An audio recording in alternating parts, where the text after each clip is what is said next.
আজকে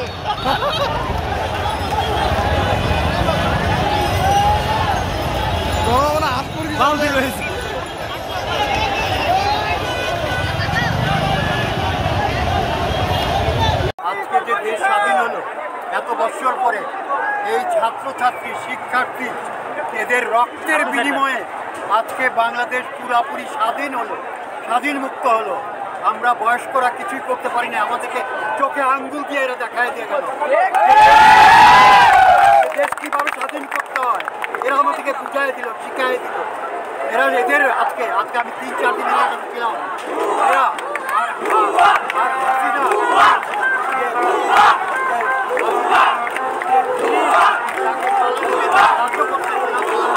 ওর বিচার কেন ওর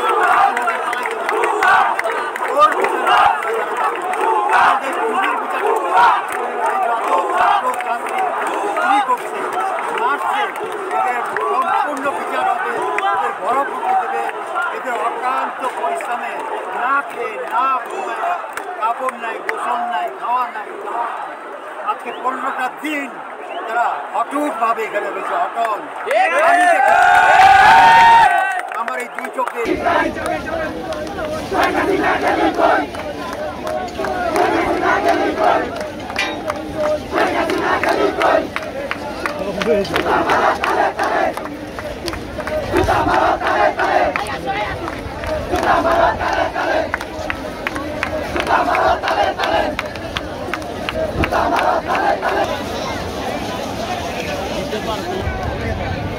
চলো সামনে চলো।